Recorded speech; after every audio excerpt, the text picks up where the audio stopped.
先日ですね、東京の神保町の方でライブがありまして、そのライブの前にちょっと夜ご飯を食べようと思って歩いておりましたらですね、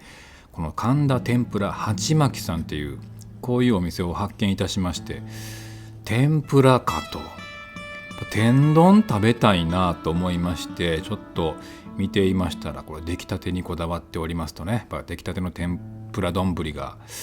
食べられるんですね。でこの店構えもなんかね、こうなんか歴史ある感じで、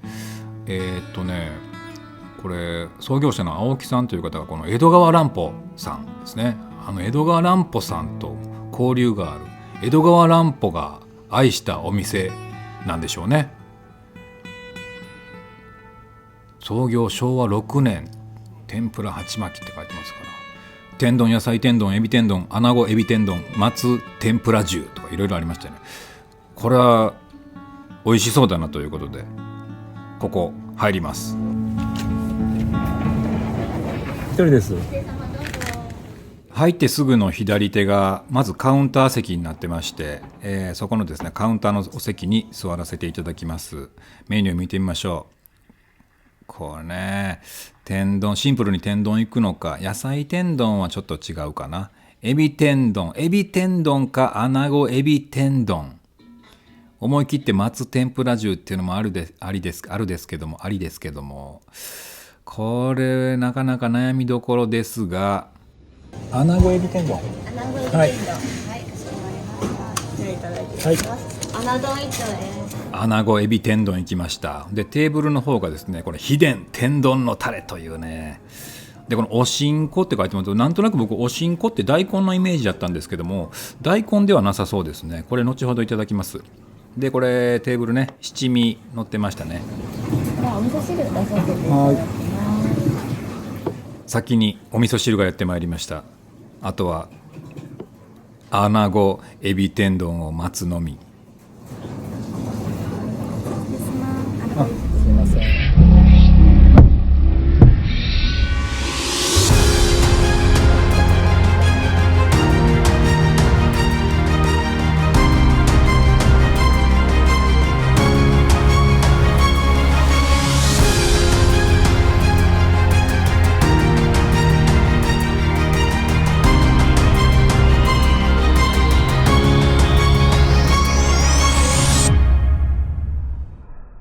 圧倒的なビジュアルですね。いいですね。穴子がドーンと一匹丸ごと横たわっておりまして、中央の方でエビがクロスしている。シュリンプクロス。センターシュリンプクロス。ジーザス。尺八を吹くかのごとく穴子をかぶりつきますとですね、もうサクッというね音が店内に響き渡ります。店内には響き渡りませんけども、私の周り半径1メートルにはもう響き渡っております。サクサクですわな。もうこれだけね立派な穴子乗ってますと、これもう本当にこの穴子の天ぷらだけでもね、もう丼一杯ご飯いけるんですけど、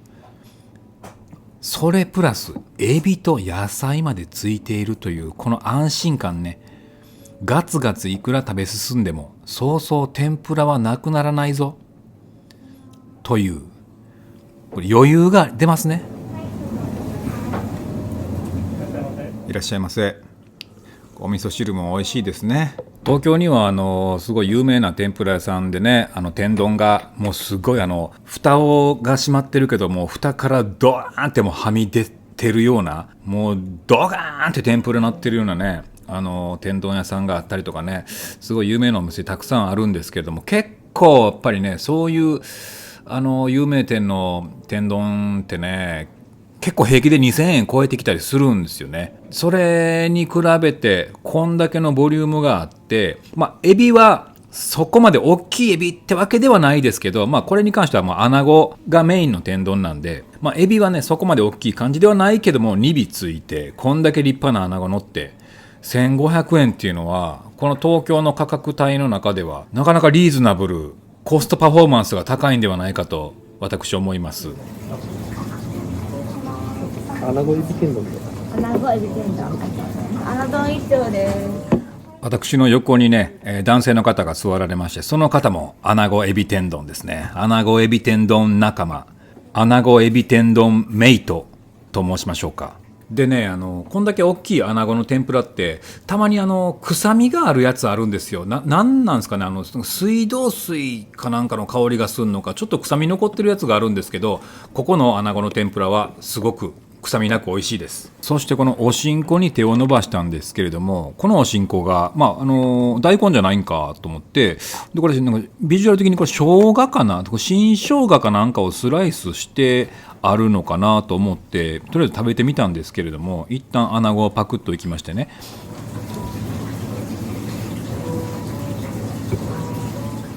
でご飯をパクッといってからの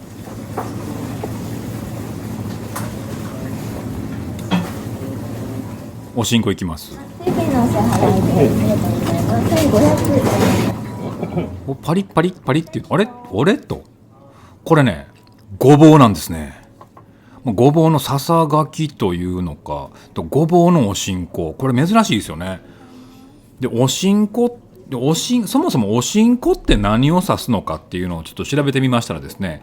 お漬物とおしんこの違いというか、それがですね、このおしんこっていうのは新しい漬物っていう意味らしいんですよ、本来は。なので、要は古漬けの逆というか、漬けてまだ間もない漬物のことをどうやら、そもそもはおしんこというらしいですね。なので、要はこれはごぼうの浅漬けですね。このねごぼうのおしんこがすごく美味しくて、これハマりました。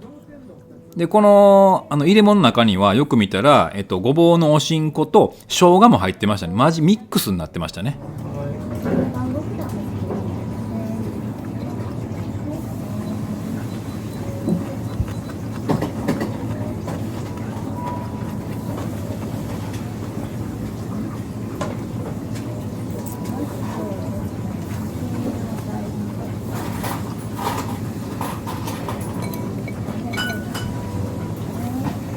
秘伝のタレいきましょう。これもちろん職人さんがねこの天丼を完成させた時に、適量をねちゃんとタレは適量をかけてくれてるんですけれども、私はどっちかというとこのね串カツのソースとかもドボッとついてる方が好きなので、このねタレもねちょっとカスタマイズしましてですね、ちょっと多めにかけます。最初からかけるっていう感じでもなく、途中でこの味変的な感じでね、ちょっとこのタレを濃いめに、でこのねご飯で上の天丼を食べ進めていきますと、白ご飯がこう見えてきますからね、その白ご飯にこのタレをねかけて、タレご飯にしっかりめのタレご飯にして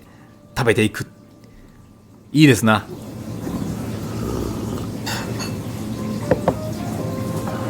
私天丼というものを食べるときにいつも思い出すことがあるんですけど、漫画筋肉マンなんですよね。筋肉マンといえば牛丼が大好きですよね。で吉野家の牛丼、筋肉マンでまたこの吉野家の牛丼が有名になったみたいなところもあるんですけれども、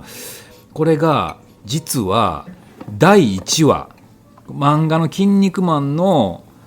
単行本の第1話の敵がですね、天丼というね、天丼っていう天丼の敵なんですよ。天丼の形した敵で、本当にエビ天の下半身がもうがっつり人の足みたいなですごく走り回って町の建物とかを壊してしまう天丼という敵なんですけれども、これをですね、筋肉マンが退治するんですけど、退治する中で、天丼には天丼の事情があるんだなみたいなところで、一応ね世の中のために退治はしないといけないんだけれども、退治したんだけれども、天丼の思いもちょっと分かってあげなあかんなってことで、筋肉マンそれまではずっと牛丼ばっかりしか食べてなかったんですけど、天丼も食べてみようって言って天丼食べるんですね。うまいって言って天丼もこんなに美味しいんだなっていう回があったんですよ。それをね毎回思い出しますね。天丼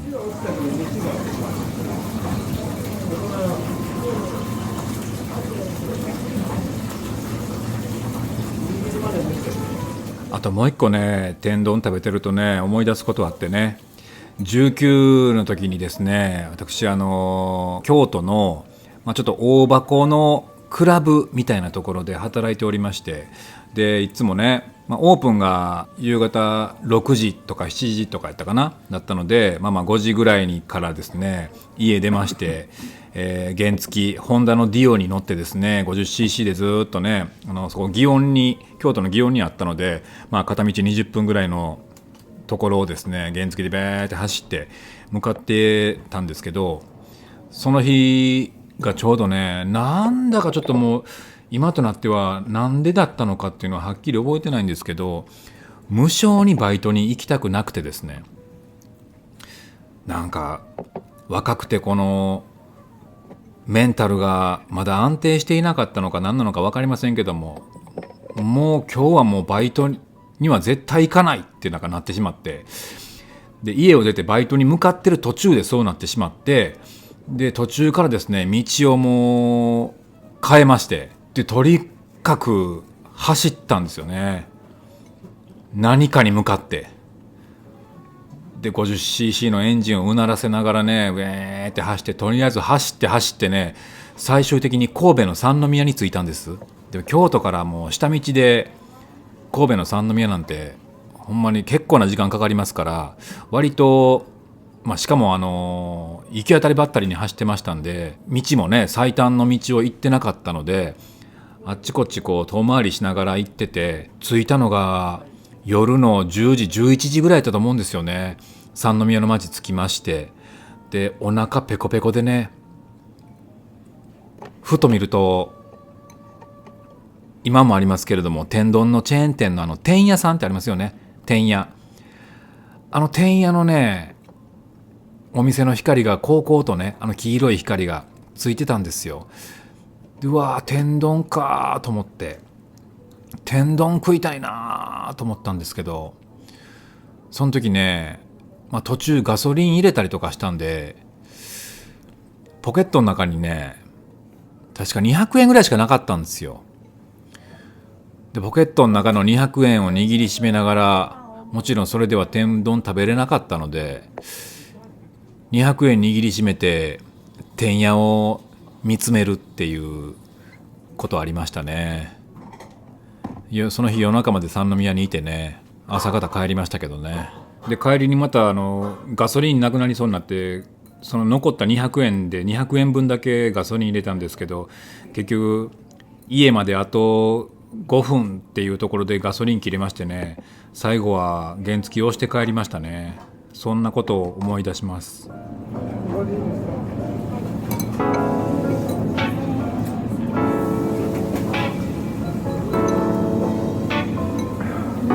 ごちそうさまでした。